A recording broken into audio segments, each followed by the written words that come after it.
الحمد لله رب العالمين، والصلاة والسلام على سيد الأنبياء والمرسلين وعلى آله وأصحابه أجمعين. أما بعد، أعوذ بالله من الشيطان الرجيم. بسم الله الرحمن الرحيم. ولا تحسبن الذين قتلوا في سبيل الله أمواتا بل أحياء عند ربهم يرزقون. فقال النبي صلى الله عليه وسلم: من مات فلم يغزو ولم يحدث به نفسه مات على شعبة من نفاق، أو كما قال صلى الله عليه وسلم. فقال النبي صلى الله عليه وسلم: إذا تركتم الجهاد فسلط الله عليكم الذلة حتى ترجعوا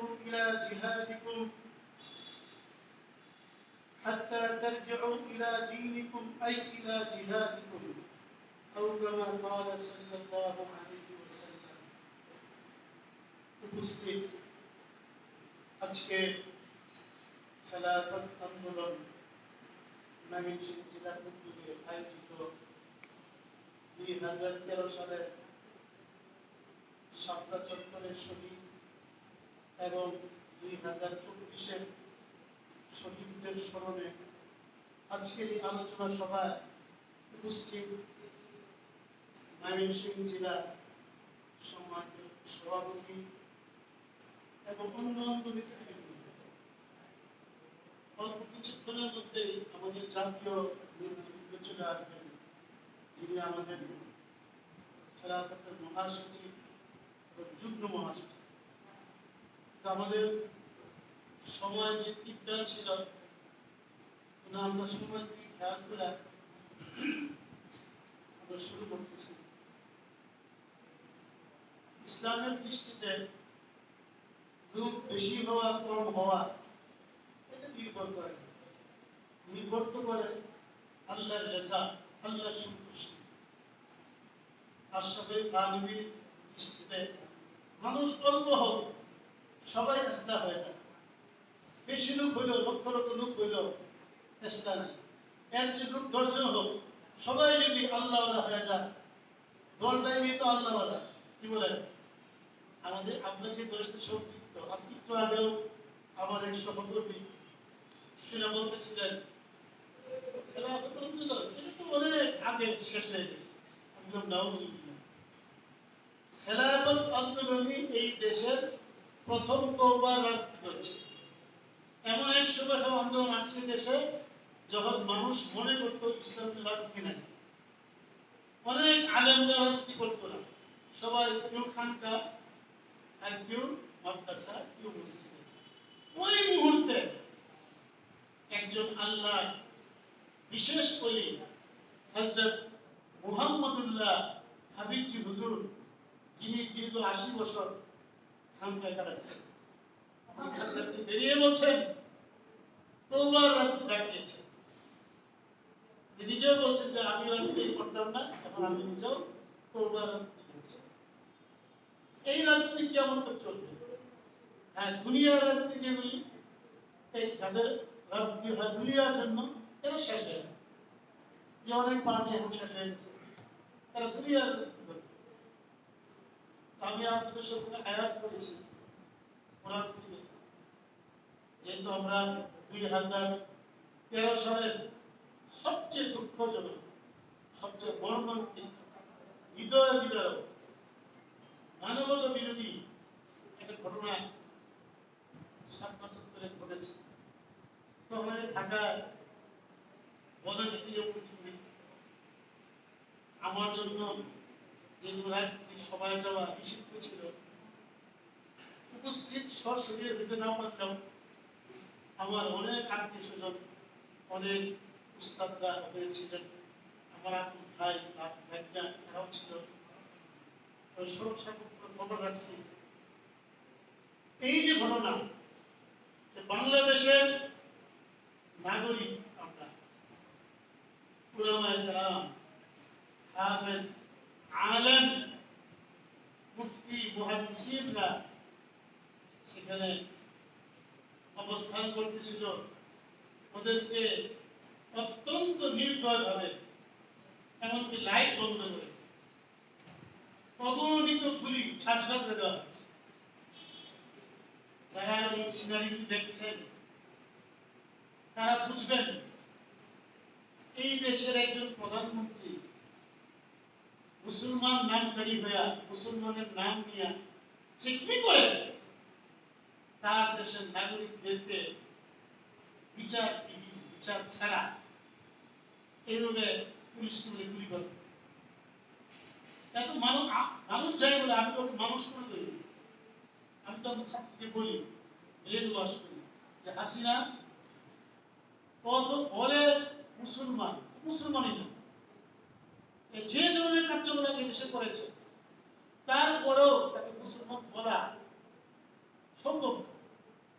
হাদিসে পরিষ্কার আছে, কেউ যদি তার ভাইকে হত্যা করা জায়েজ মনে করে হত্যা করে, নিরীহ ভাইকে, তার ঈমান থাকবে। এই হাসিনার হাত, ভারতের মোদির হাত যেমন রক্তে রঞ্জিত মুসলমানের রক্তে, সেটা হিন্দু, সেটা ফারাউন অভিশপ্ত। সে যেভাবে গুজরাটে তার হাতকে রঞ্জিত করেছে মুসলমানদের রক্তে, ঠিক তারই বন্ধু বা বান্ধবী হাসিনা, সেও মুসলমান নামধারী হয়ে মুসলমানদের রক্ত ঝরে তার হাতকে রক্তে রঞ্জিত করেছে। যেমন বলা হয় 47 সালে পাকিস্তান না হলে 71 বাংলাদেশ হইত না। আমি সুস্পষ্ট বলতে চাই, 2013 সালে ৭৭ না হলে 2024 সালে জুলাই বিপ্লব হইত। ওই যে রক্তাক্ত হয়েছে, রক্তের যদি বিচার হয় নাই, বিচার অনেকে চাইতেও পারে না, বিচার চাইতে গিয়েও অনেকে গ্রেফতার হয়েছে। আদিলুর রহমান সাংবাদিক সংখ্যাটা উল্লেখ করেছিল, তাকেও বিনা জামিনে আটকা রেখেছে। অথচ আমাদের মাসকান্দার মাদ্রাসার এক ছাত্র, যে নুরানি থেকে দাওরা হাদিস পর্যন্ত পড়েছে, গফরগাঁওবাড়ি, এই ছাত্র সেও সেখানে শহীদ হয়েছে। আমাদের প্রিন্সিপাল স্যার কোনদিন দাবি করতে পারেন না, এবং ছাত্র সিরাজ, নাম ছিল সিরাজ, দাবি করতে পারেন না ভয়ে জামানে হাসিনা গ্রেফতার করে। এটাকে উর্দু ভাষায় বলে हम आहली करते हैं हो जाते हैं बदनाम वो कत्ल भी करते हैं चर्चा भी होता। তারা আমাদের ভাই, বন্ধু, ছাত্র মুসলমানকে হত্যা করেছে, সাপ্লাই আমরা বিচারও চাইতে পারি, কাটতেও পারি না, কেস করতে পারি না, দাবি করতে পারি না, সংখ্যা উল্লেখ করতে পারি না, শহীদের কবর জিয়ারত করতে পারি। যেমন আপনারা দেখেছেন এই দেশে একজন অত্যন্ত প্রসিদ্ধ এবং আমি তো বলবো ঘনজন্ম, যদি অনেকে বলেন না, আমি বলি হযরত মাওলানা দিলওয়ার হোসেন সাঈদী, যাকে আমি বলি ঘনজন্ম মুফাসসির কোরআন, যার মাথা থেকে পা পর্যন্ত তাফসীর আর তাফসীর। আমরা একসময় তার তাফসীর শুনতে গিয়ে শাস্তি পেয়েছি। কেন শুনতে গেলাম? সেই সাঈদী সাহেব যখন মারা গেলেন, তাকেও জানাজা পড়তে দেওয়া হয়ে থাকে। কেন? তাকে যেন হাসিনা বক্তব্য একটা জানাজা পড়ে মুসলমানরা দেওয়া হয়, তার বাড়িতে নিয়ে যাওয়া হয় নাটক। যে এমপি সাহেব তার জানাজা ডিস্টার্ব করেছেন, তার সঙ্গে আপনারা দেখছেন, তাকে জানাজা একটু দুষ্ট পাওয়া গেল, শুনেন নাই? যে অনেক শাস্তি দুনিয়াতে আল্লাহ দেখা গেছে। এই জন্য ভাই বলছিলাম, এই শাপলা চত্বর এটা যা দেখলাম, যেভাবে রক্তাক্ত করলো, যেভাবে মাটির সাথে মিশিয়ে দিল, সেই অহংকারী ফেরাউনের উত্তরসূরি হাসিনার সাথে দাঁড়ায় বলছে, রং লাগায় শুয়ে দিছে, পুলিশ দিকে দৌড়ছে, বলে নাউজুবিল্লাহ। যেই শাপলা চত্বরে ও অগণিত আলেম উলামা, মুহাদ্দিস, মুফাসসির, মুফতি, তালিবে ইলম অনেক লোক মারা গেল। এই সম্বন্ধে হাসিনা কি বলছে সবটা দাঁড়ায় যে রং লাগায় শুয়ে দিচ্ছে, পুলিশ দিকে দৌড়তেছে। ওই হাসিনার আজকে কি অবস্থা হয়েছে? 57টা মুসলিম দেশ এই পৃথিবীতে, কোনো মুসলমান তাকে জায়গা দেবে না। কত বড় শয়তান, কত বড় মাফিয়া দল হয়ে পড়ে কোনো মুসলমান জায়গা দেয় না। একটা মুসলিম দেশের প্রধান 16 বছর যে রাজত্ব করল, দুনিয়ার শাস্তি অনেক পাই গেছে। তাই বলে আমাদের খুশি হওয়ার কারণ নেই। ওই হাসিনার দোসররা আমার খাল ইয়ামিন ইয়াসার করতেছে, কি বলে সামনে পিছনে ডাইনে গেলে করতেছে না। গতকাল একটা অ্যাক্সিডেন্ট হয়েছে, সেখানে বলতেছে শেখ হাসিনার সরকার পারপাক্ত, এরা সব আশপাশে আছে, সুযোগ খুঁজতেছে। একটু ইউনিভার্সিটির করে কালকে একটা দুর্ঘটনা হয়েছে, এমন না যে বিশাল কিছু একটা ঘটনা হয়েছে, হইতেই পারে। ওই ঘটনাকেও স্লোগান দিচ্ছে, কারণ 16 বছর পর্যন্ত হারাম খাইছে, হারামিগুলো পালছে, এই হারামিগুলো সব আশপাশে আছে। এই জন্য আমাদেরকে সজাগ থাকতে হবে ওই ধরনের ঘটনা। এই দেখেন 13 সালে সে নির্দয়ভাবে আমাদেরকে মারলো, আমরা কাটতেও পারলাম না, দোয়াও করতে পারলাম না, বলতেও পারতেছিলাম না। মসজিদে দোয়া করলেও কমিটির মধ্যেও আওয়ামী লীগের লোক, হ্যাঁ, সব জায়গায় আমরা সহ্য করছি। আমি ব্যক্তিগত কাজ করছি, গোপন কথা বলি। আল্লাহ তাআলা আমাদের 10 সাল থেকে প্রতি বছরই আল্লাহ করে হাসিনা দেওয়ার তৌফিক, যদি অনেক কিছু না যায়, এটা আমার একটা তৃপ্তি। 13 সালে আমার সাথে যারা গেছে মানে সরকার বসছিল, ঠিক আমি ইব্রাহিমের সামনে এসে বলছি, আল্লাহ আমরা তো এই দেশের নাগরিক ছিলাম, এই দেশের নাগরিক কার্ড পাবে কুত্তাকে মারে না, এই হাসিনা নামক শয়তান জিওলজিকে মারছে, আল্লাহ এর পরিণাম না দেখা আমাকে মত দিও না। আমি তো চিল্লে বলছি, আমার সাথে বিএনপির কথা ছিল হাজির, সে আশ্চর্য হয়ে গেছে, হুজুর এরকম করা দরকার। হ্যাঁ, আপনি বিএনপি করেন পয়সার জন্য, আমরা করি ইসলামের জন্য। এই হাসিনা এই সকলের জন্য খারাপ, ইসলামের জন্য খারাপ, দেশের জন্য সে খারাপ। এই একাত্তর শক্তিকে এই তথ্য সবসময় গাড়ি বিদায় করে হাসিনা তথ্য বলে আমাদেরকে রাজা। এই গালি আমরা এই এত বছরই শুনছি।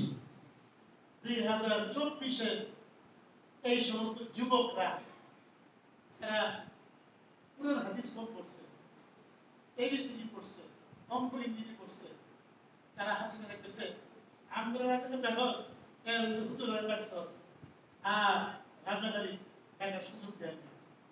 আর আদালতে দেরি করলে একটা কবাব করা যায়, কবাব লবণ লাগাই ছিল। এই জন্য বলতেছি যে আল্লাহ তাআলা যে হাইয়ুল কাইয়ুম, আল্লাহ দুনিয়াতে আছেন, তার প্রমাণ কিন্তু আমরা ভাই দুনিয়া পেয়ে গেছি, তাই না? বাকি স্বাধীনতা পাওয়ার যে স্বাধীনতা রক্ষা করা কঠিন, এখনো কিন্তু আমরা স্বাধীন হইতে পারি না, এখনো পারি নাই। যদি আগে দূষররা পুলিশ বাহিনীতে অনেক হাসিনার লোক এখন রয়েছে, অনেক রয়েছে, এখনো বিরোধী, যে বিরোধী গুলি চালাইছিল সে এখন বিদেশ থেকে সবসময় খবর রাখতেছে, সবসময় হাসিনার লোকগুলি সব ইন্ডিয়াতে খবর রাখতেছে, সুযোগ পাইলে একটা বিশৃঙ্খলা করবে। এই জন্য আমাদেরকে সাবধান থাকতে হবে। আর আমরা 10 জন হয়ে 20 জন হই, সংখ্যা বড় কথা না, ইমান বড় কথা। আমাদের দেশের একজন আলেমী মুফতি ফজলুল হক আমিনী, তার নাম শুনেন নাই? এমন লোক আমার মনে হয় যায় না। আমি নিয়ে দল করতাম, একদিন আমি মারা যাওয়ার পরে লালবাগ গিয়া তার কবর এসে বলছে, আল্লাহ এই আমি যদি ইমানদারি সে ইমানদার আমাদের কেন? আমি তাও রক্ত চক্ষু পাই, একজন প্রকৃত বীর ছিল এই দেশে, তার মতো যদি ঢাকায় আর 5-7 জন 10 জন বীর থাকে, কেউ কিছু করতে পারবে না। কিন্তু অনেক সময় পোল্ট্রি পারে, নাম বললাম না, এই জন্য পূর্ণিমত হওয়া চলবে না। আমিনীর মতো আল্লাহ আয়তুল্লাহের মতো এরকম বীর যদি টাকা থাকে, ইনশাআল্লাহ আমাদের জয় হবেই হবে। আমাদের এই উপমহাদেশের একজন অনেক বড় মুজাহিদ, অনেক বড় মুহাদ্দিস, যিনি দারুল দেওবন্দের শাইখুল হাদিস ছিলেন, হুসাইন আহমদ মাদানী, যিনি ইংরেজ ছিল আন্দোলন করতেন।